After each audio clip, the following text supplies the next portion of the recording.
How's it going, guys? I just want to let you know that this video is going to be a multi-series part of multiple videos.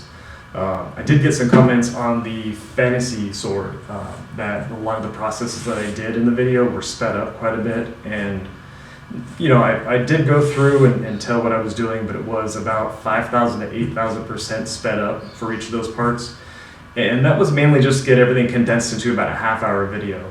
On top of that, I went ahead and did the leather sheath as a separate video, and that was about a half hour long too. So I felt kind of like I hadn't done a lot of very long videos, and I didn't want to make people sit through like an hour's worth, or even, you know, on top of that, plus of footage and then me talking. So, you know, like I said, there were a lot of people that said, hey, would love to see that slowed down, a lot of the processes, you know, talked about more. So I went ahead and recorded all this footage. I don't know if you guys know, but Steph and I did get hitched. We tied the knot, and it was shortly after the completion of that fantasy sword. Once that sword was done, you know, we had a lot of setup for the wedding, you know, planning and stuff like that was starting to come to fruition. Then we had the actual ceremony, and then we went on the honeymoon, and then Thanksgiving came, Christmas came, New Year's came, and I've been slowly trying to get all these, you know, parts of the video edited in.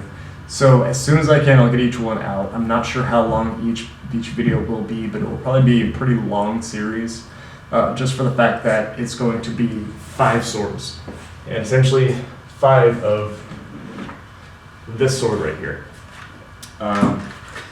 When we got married, I went ahead and made some groomsmen, groomsmen, best man gifts, and essentially this is what I ended up making. This is mine, my personal one. The other guys, they already have theirs. They've had theirs for a little while now. But it's a full out build video on all 5 of them. So not only will it be slowed down in every process, you know, explained through piece by piece, you know, from beginning to end, but it will also be over all 5, you know, swords as I go. Because each process I did all 5 at the same time. So each process is repeated 5 different times. So anyway, there are some, you know, elements that I took from the fantasy sword, since basically I've been making, you know, aluminum swords just for fun, and, you know, metal cleavers. But this was the first like real steel sword that I used in a video. So on this one, I did full out brass and full out copper. On the groomsmen sword, or best man sword, I went ahead and did full steel, and I do Cerakoting here in house.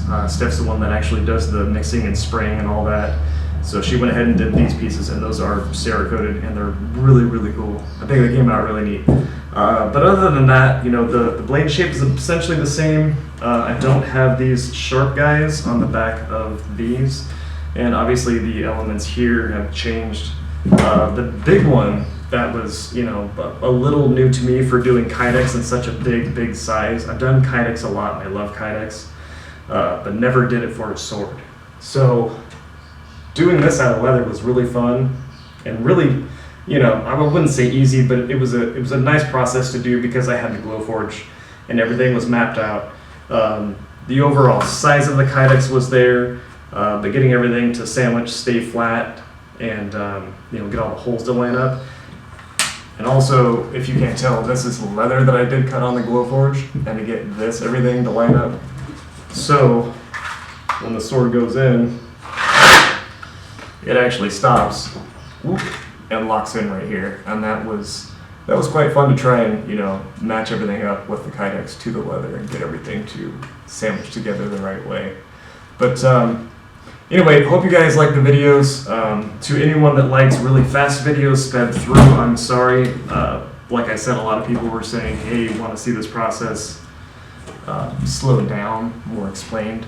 So I figured, all right, well, this is probably a good way to do it, since I'm doing 5 different things of the same. So I should have another video coming out of the forge I'm building, because I will be moving on to 1095 spring steel. And then after that will be the chopper challenge, because that was announced, and I'm gearing up to get that done. So in the middle of editing the videos for these swords, I'm also going to do a video on the forge and the chopper challenge once I start that. So anyway, hope you guys dig it. Hope Hope the videos aren't too long. I'm not sure how long they're going to be just as of yet, but just want to give you guys a heads up before we jump into it. So thank you guys so much for watching, and we'll get to the first video. Alright, here we go. So this is a collection of swords that I made in the past. These are all swords that I've done out of various materials, mainly aluminum. These are a lot of the prop swords that I've made. I physically know, like, I've held them in the hand, and I know they fit good, they feel balanced, and there's elements to each one that I like to kind of pick and choose from. For just this small collection, I've probably got 5 times the amount in one large file, just because I like to take, you know, parts of the hilt, parts of the pommel, you know, different handles, different blades, and kind of play around with just changing the overall look of a sword, you know, doing variations, things like that. It's pretty easy to change, you know, one little portion, and it creates a whole new look and feel. So I definitely like doing that. I'm a big fan of, you know, finding something that works and playing around with it. You know, ever since I was a kid, even with toys, like if there's a variant of a toy, or even comic books, you know, if there's a comic book that I liked and there's oh man, that was like a different cover, you know, a variant cover, I'm like all about that. So it's definitely big for me to find something and then just kind of tweak around with it, play around with it, do different versions of it. You know, even aside from the design of it, the, you know, color variations you can get, you know, make a whole different look and feel of the sword. Even using different materials, you know, it can change the look and feel. But you know, with this one, well, with these 5, I was trying to pull of you know, things that I've made in the past that I know, you know, work, things that I've done, things that I know feel good, can grind good. The fantasy sword that I did pull some elements from that. Like this portion here is a little kind of thumb stop, little grippies for your thumb, because I thought it was kind of neat, and it ended up working on the fantasy sword, so I was like, you know what, let's play around with that again. Let's see, what else? You know, I knew going into this that I was crunched on time because the wedding was coming up, and you know, I didn't want to spend a lot of time reinventing the wheel, you know, creating a whole new design. Just something I could tweak that I knew would be fun and not necessarily easy, but just something that I could crank out without worrying about too much of the design, or worrying about, you know, will this work? Will this work? How's this going to come out? You know, what if the balance is off, or what if it doesn't feel right in the hand? So that's kind of essentially what I'm doing here, just playing around, tweaking. I'm a big fan of curves, so I like to play around with that quite a bit. Not as bad as a fantasy sword that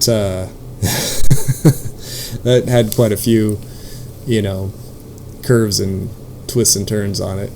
Little dealies that poked out, you know, from underneath the guard.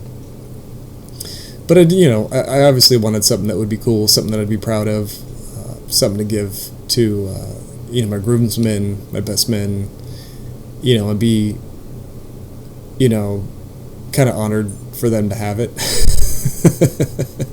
if that makes sense. But yeah, I don't know, just playing around. You know, I got to the part here and figured the guard was about where I wanted it to. Let's move on to the pommel.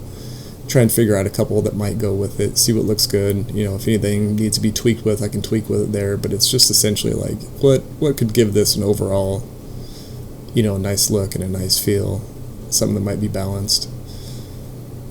You know, even that first one, that wouldn't have been a bad look. I did dig that one quite a bit.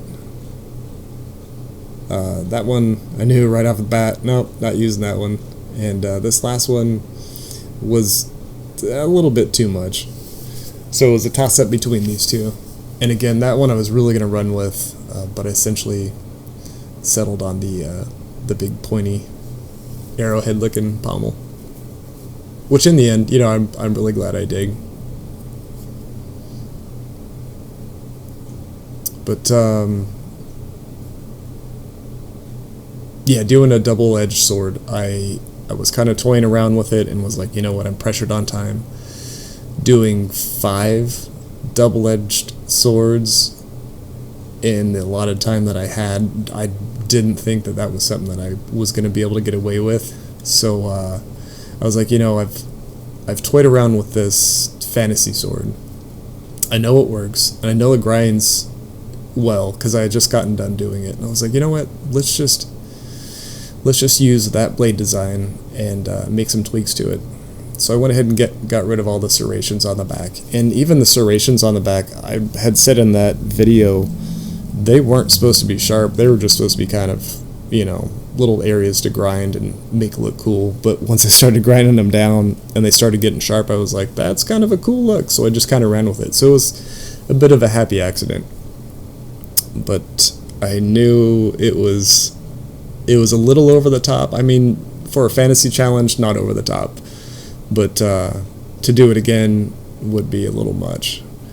And I love, you know, if you've seen any of the videos of my cleavers, I love doing texturing on the back of the blade. So I kind of wanted to have that, you know, that area on the back of my blade for these that I could texture and have some fun with. At this point, I'm just kind of doing some reference for my grinds, just to see where any trouble areas might come up, and just give me like an overall reference of when I get to that point, you know, grinding all these bits that I know, you know, this is kind of what I had in mind when designing, so let's just, you know, mimic that.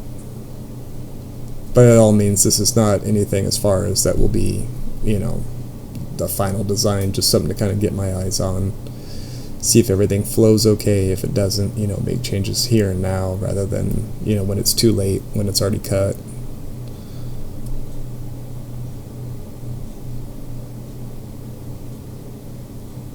But this is essentially real time. I haven't sped up any of the CAD footage. I've been working in this CAD program for probably about 13 years now. Hotkeys are a big thing with me. You know, any gamer out there would know hotkeys are definitely a way to get production up. And that's just kind of the speed that I like working at. It's a good thing to do and a good thing to have, you know, when designing on the fly.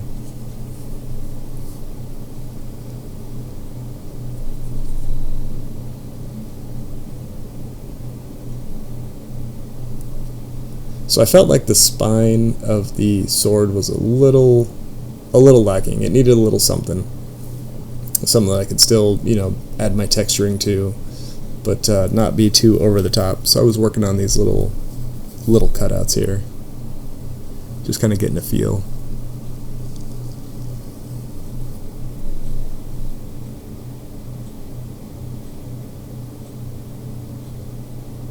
Wasn't really exactly sure what they were going to do, but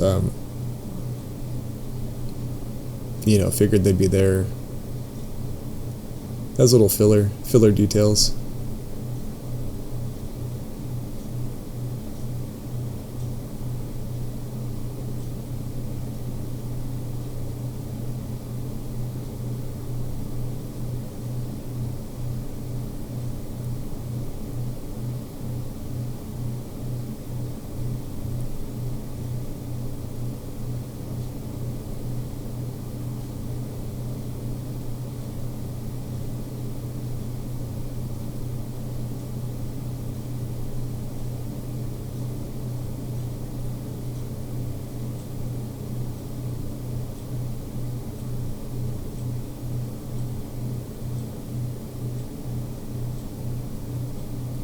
Alright, so at this point I'm realizing, you know, the handle's going to be a little lacking, and I really like the idea of doing these inserts that I did for the fantasy sword.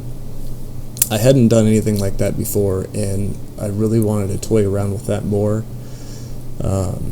With doing Cerakote in-house, I was like, you know, I could do these separate pieces and Cerakote them, you know, each their own color, which I thought would be, you know, a fun thing to toy around with, to play around with. And I'll probably be using that in the future quite a bit more, but that's essentially what what I settled with for the handle design. And here I'm just kind of getting rid of my guidelines. I basically finalized with the design, and I'm separating each element. So this right now, I'm separating the blade from all the other components. So I have one flat blade cut, and here we go with the guard and the pommel, separating those out into their own cuts.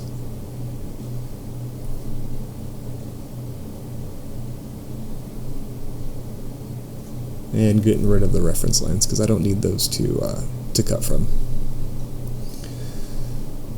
And here, just getting rid of everything else and the two parts to the handle. Inside and the outside.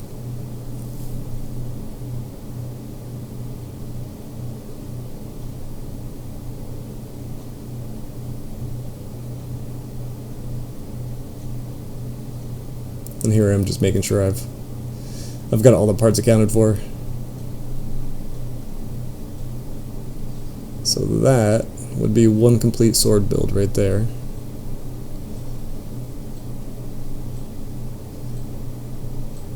Oh, I think this is where I realized my holes were not consistently the right size.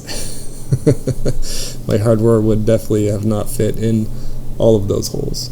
There we go. Fix that right up.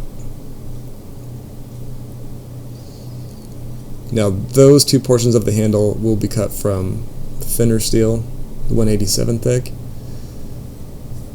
and everything else will be 1/4 inch thick.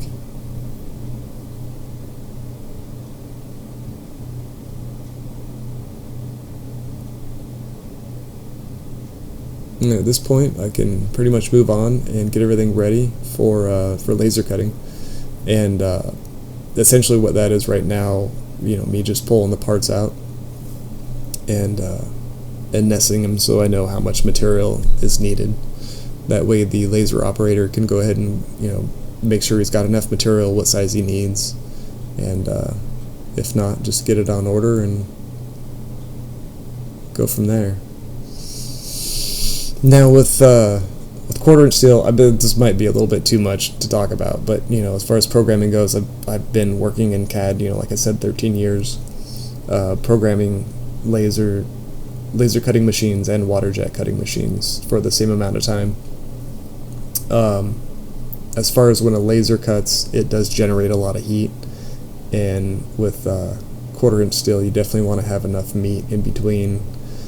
Because if you cut one part too close to the next part, you might end up with parts that get stuck in the material, because the material will just melt kind of into molten steel or magma and weld itself back into the cut that it just made. So that's just something that's pre-programmed in my mind, like, alright, got to make sure you got enough room, don't want a lot of heat in one little specific area. So just getting everything loosely nested.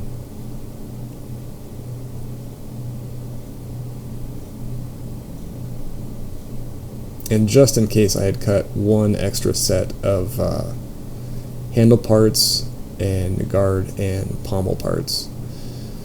Because I know, like I said, with the crunch time that I had, I did not want to do 5 of these and have one get dropped on the ground and get dented, or if anything got ground wrong, even if I just needed a test piece, to grind it and see how it comes out. If I wanted to change anything, I could. But at this point, having those extra pieces was just kind of a precaution for me. I didn't do an extra blade or anything, just because I knew that was going to grind just fine. But all these little bits, I did have one extra just as a precaution. So there's 1, 2, 3, 4, 5 sets.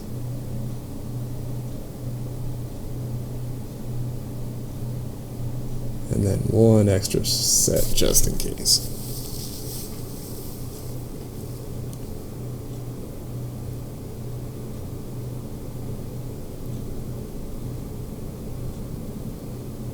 One, two, three, four. 1, 2, 3, 4, 5, 6. Ah, there's 6. There we go.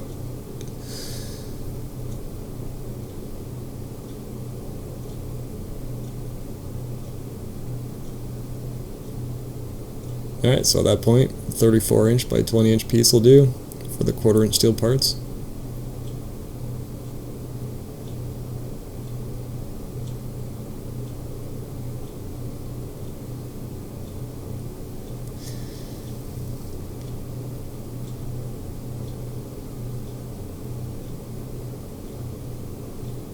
And 187 steel, or even thinner materials, it won't need as much space as thicker materials, just because there's not as much meat there in the thickness of the steel that generates heat. So the thinner it is, the less space you need to put. So with these, I went a little bit tighter.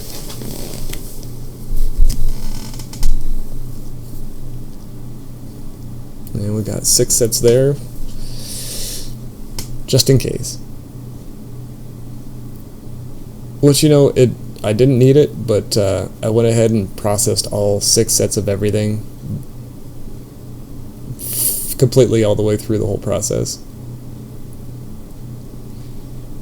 Which, I guess in hindsight, if me or one of the groomsmen has an accident, I have some spare parts for him to replace it.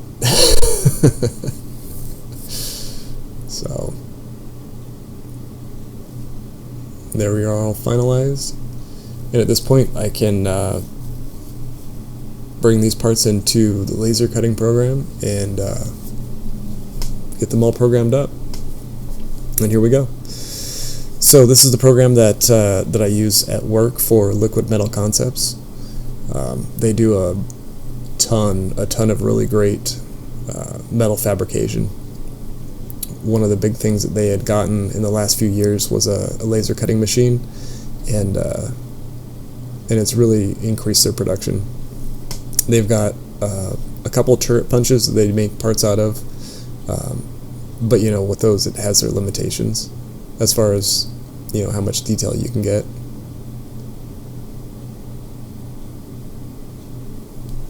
Alright, I'll just tell them the laser what order to cut each of the parts.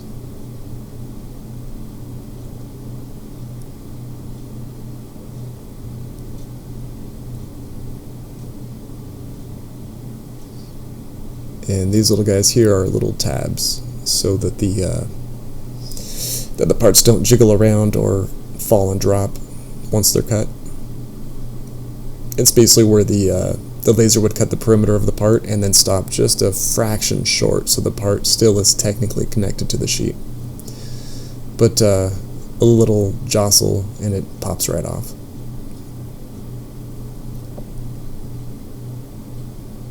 Alright, and onto the 3/16 handle parts.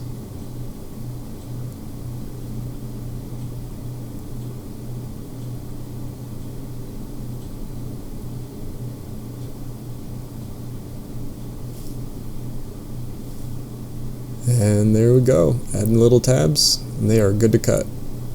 So at this point, I get these programs over to the laser programmer. He finds the material, loads it in, presses play, and it cuts all the parts out. And right here I take each of my DXFs and I import them into Adobe Illustrator. And from there I'll bring each element into Adobe Photoshop, and I like to use this time to figure out, like I said, my color schemes, what grinds I can do to make it look cool, to look the way I want it to look. It's kind of the idea, before you actually go into it. It kind of gives me that direction on which way to go. Once I get the parts, I can say, all right, well, these are the kind of grinds that I think are going to look good, so I can just go ahead and mimic what I have drawn up. So it's really just a way for me to generate, a reference, do all the R&D, if you will, to what I want it to end up looking like.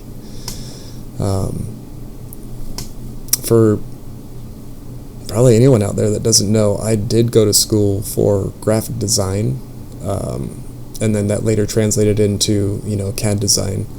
But, I had worked on comic books and animations way back in the day, coloring comic books, doing covers, things like that, doing layouts. So, I'd been very proficient through school in Adobe Illustrator and Adobe Photoshop.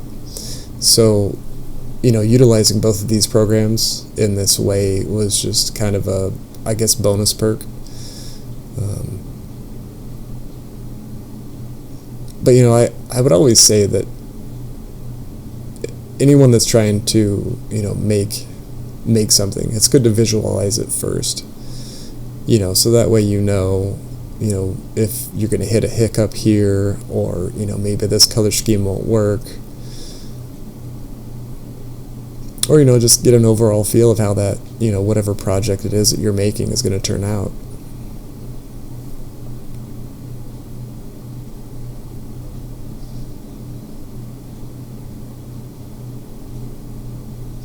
So essentially what I'm doing here is just taking when you bring in the Adobe Illustrator elements into Photoshop, they're vector smart objects. They're not as editable as a Photoshop, raster file. So I would take each one and basically just copy paste, select the color, select that shape, and then fill, and then get rid of the actual smart object. So now I'm left with, separate layers of each element that I can now, color, add gradients to, add textures to. As far as the vector smart objects, it's not editable in the way that I need it to be.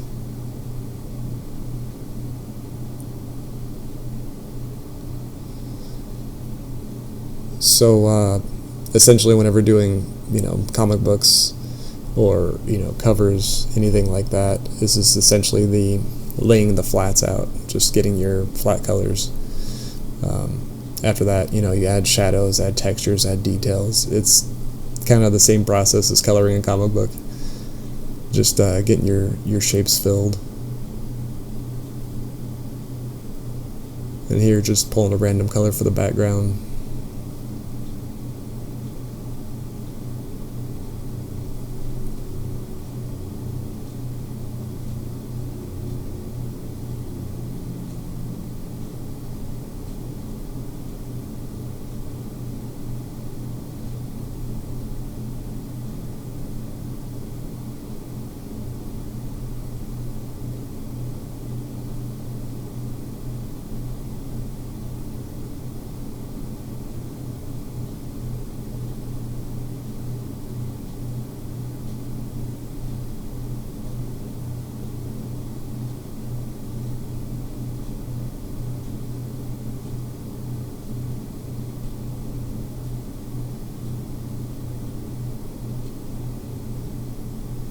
Alright, here comes the fun part.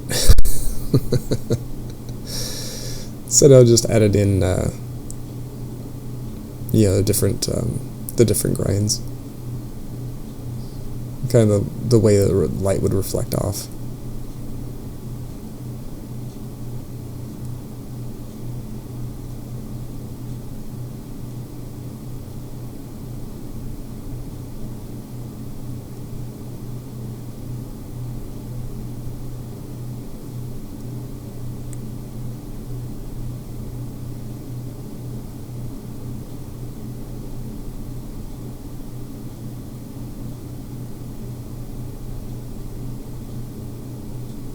And again, I know I've said it in a lot of my videos, I love the look of a hollow grind. Are they practical? Maybe not in all applications, but I think that they just look really cool. So any chance that I can add a hollow grind to any of my swords or cleavers or anything I make, it's just the way that the concave curve reflects light. It's just really fun. I like it. So here I'm just trying to figure out, how can I somewhat recreate the look of the grinding textures that I do on the back of the cleavers.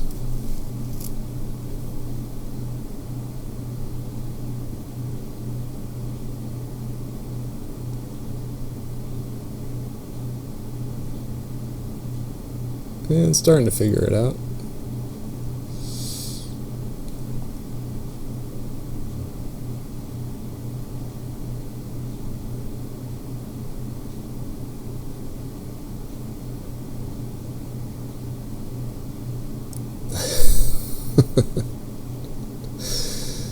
playing around with different brushes, knowing that that one definitely won't work.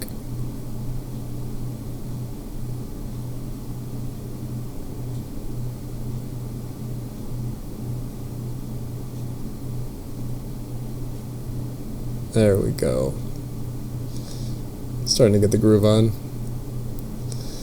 And again, this is just, you know, for reference, just for me to know what the overall end product is going to look like. If it's something that, you know, I'm like, this is going to work out, you know, this is the point where I can change it now before I actually start putting, you know, deep grinds into the blade.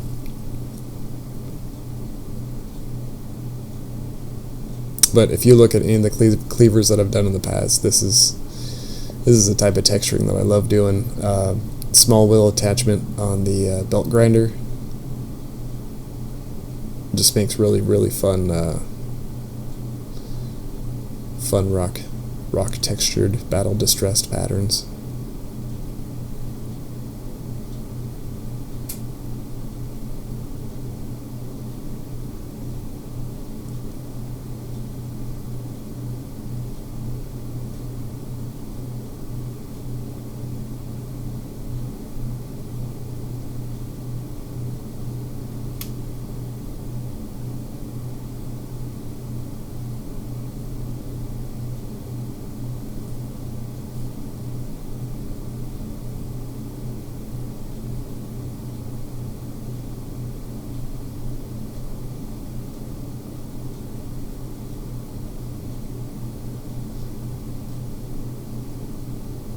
So yeah, I ended up digging the way that came out. Figured time to move on, and the background was bugging me. And this is a texture that I use not just on like the background, but also on the sword blade, anything that's metal, just to help me kind of visualize, you know, how it's going to look.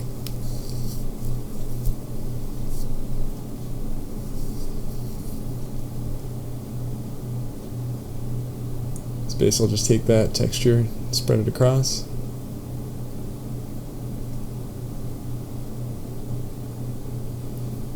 And select that layer that I have the colors on and delete the rest.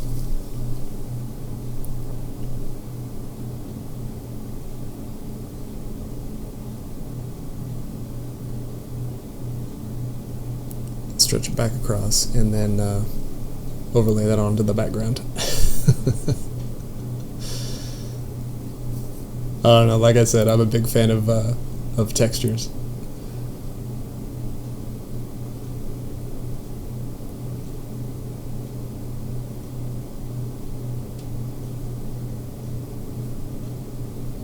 And I think at this point I might be doing a drop shadow.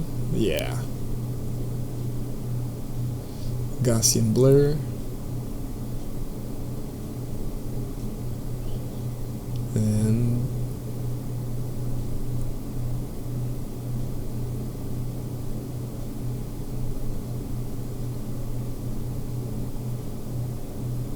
here we go.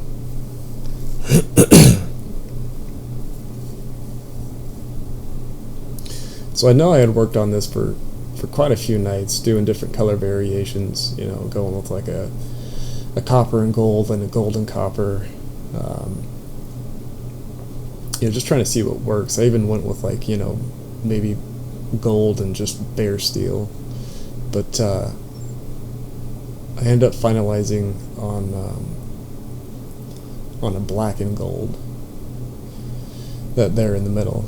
And then I took some kydex that I had found online and kind of did a mock-up sheath as well right there on the bottom to kind of give myself, you know, a way that the sheath might look overall with some leather at the top.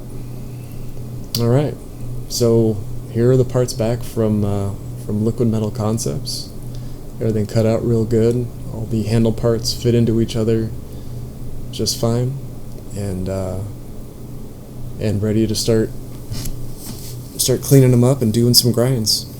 But for now, that's the conclusion of this video. Hopefully it wasn't too long. Hopefully it was in depth enough for you guys, but keep an eye out for the next one.